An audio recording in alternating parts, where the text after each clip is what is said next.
Today I'm going to be talking about my own work, a show that I had a lot of fun with called In the Game. In the Game is a comedy that features 3 males, 6 females, and 7 to 8 flexible roles. Although it could be expanded for non-talking roles, as there could be many more skeletons and guards, whatnot floating around. This is a show that is basically a live-action Dungeons & Dragons show on stage. Now, no previous knowledge about Dungeons & Dragons or role-playing games is needed. In fact, my publisher told me that one of the best aspects of this play was, due to the way it's explained, a director or even a cast could have very little knowledge about role-playing games and still totally follow what's going on, which was important. Now, for me, almost my entire cast seems to be fascinated with role-playing games. They all were big on it and enjoyed. In fact, the guy that played the character in the game that was the most lost was really a D&D fanatic. So the plot involves 4 characters, 4 players that are being led by their game master to overthrow the evil necromancer. Now, there's a lot of side twists and humor that, if you're familiar with role-playing games, will really hit home. This show was a big hit for high school kids at both my high school, Laney High School, and at regional competition. This show did very well at regionals. There's a lot of reasons why. It's a very funny show. We had a really good time with it, and it was a very fast-paced, moving piece. But also it allowed us to do some things that we hadn't done in the past. Costumes could be as fantastic as you want or relatively minimalistic. That's one thing that's nice. The action on stage, while it's being taken as real by the characters, is not real per se, as it's part of a role-playing game. Now, we went with very colorful, very hokey pieces. For our costumes, we had skeletons, as seen here. And our skeletons were actually, we bought those on the internet. I'm pretty sure that they were the same costumes used by the Cobra Kais in the first Karate Kid movie when they're beating up Daniel's son at the Halloween party.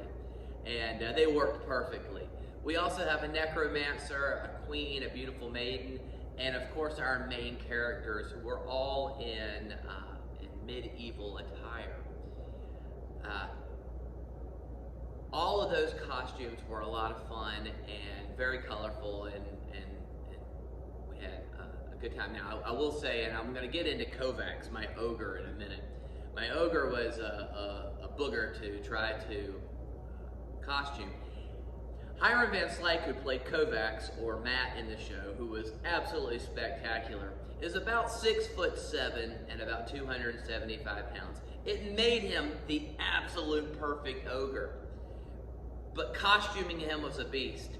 He wears, I think, size 44 pants, and he's got like 44 length. It was very difficult to find things that fit him, especially in the period we wanted it. But we managed to find some things between stuff he already had and hitting up a couple of Goodwills here in town. Makeup was also a lot of fun. We had some undead makeup from guards coming back at the end. But the most fun we had with makeup was hands down with Kovacs the Ogre. As you can see in the pictures, we covered Hiram's entire upper body with gray paint. Now, he is a big boy, and it took 3 of us about an hour to do his makeup each time. He had prosthetics on his nose and under his eyes to make him look more orcish, ogreish type, and we had a lot of product in his hair. It was a handful to do every time, but it was a blast. You'll even see in the pictures, he had us draw him on a 6-pack on his stomach, which was a good time. But fortunately for us, his girlfriend at the time was in the class. They had been dating for a while, and she helped with all the body makeup, which was quite a handful.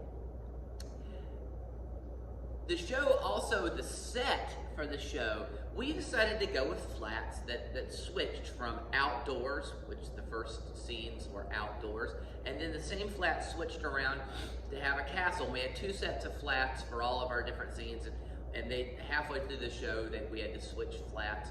But it was very smooth, very easy, and since it was kind of not taking itself too seriously, when we had to move on new flats, the skeletons brought them on and dropped them into place, which was fun. There was a lot of combat in this show, but the combat, once again, doesn't take itself too seriously.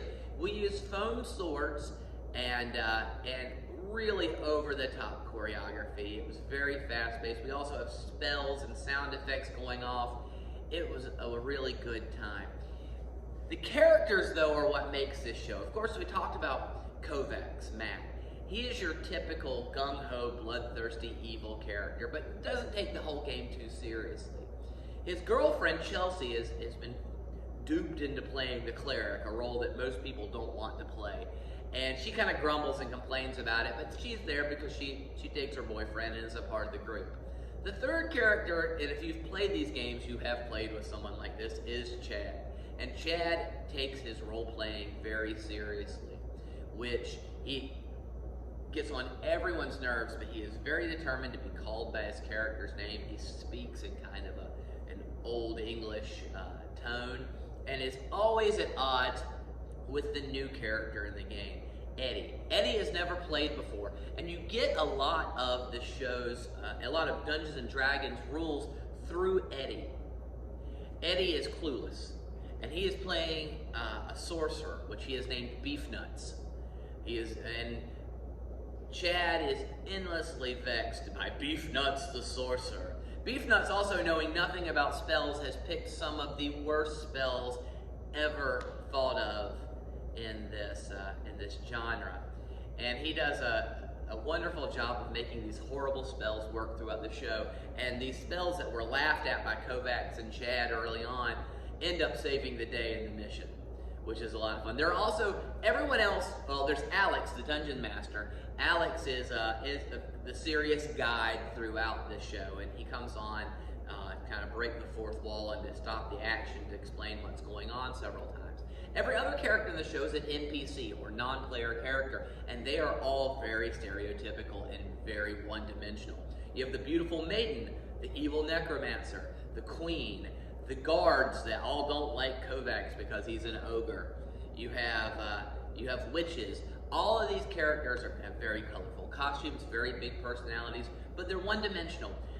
Not saying that they're small roles, because guard number 1 for us won an acting award at regionals. He absolutely killed it. It was Caleb Karen. He was really, really funny as guard number 1. In our show, the guards are all wearing dark blue, no, actually royal blue and black, which are the colors of Duke University. And there's some inside jokes between the fact that Matt got into Duke and the game master was going to Carolina. And in our area, those two regions clash real big, and those are big rivalries. And so there's a lot of trash talking in between. In the script, I mentioned the fact that if you're from a different region, whether it's Ohio State and Michigan or UCLA and USC, other schools that clash, you're more than welcome to change the wording and the colors of the show to match your region. It's not a huge part of the show, but for those who are into sports and college rivalries, I think it adds a lot to it personally. Also, those characters are very important to the script and can be expanded to make a very big cast. But the driving point of the show, though, is the comedy. There's a lot of fun between Kovacs and Beefnuts as they go off on when they're actually split into 2 groups. That's fun. And also the use of Beefnuts' spells through the entire show, including Magic Mouth and Message, and the Gust of Wind that, since he's level 1, doesn't do anything, and Hideous Laughter. They do a good job of building up this moment and having Beefnuts save the day. We had a very good time with this script. It was a big hit with the audiences, and I can't say enough about how much fun we had, and I hope you give it a try. The show is called In the Game. It is available at Eldridge Plays and Musicals, www.highstage.com.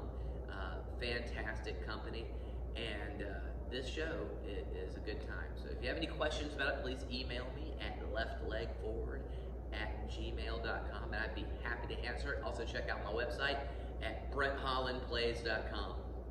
Thanks for listening, guys.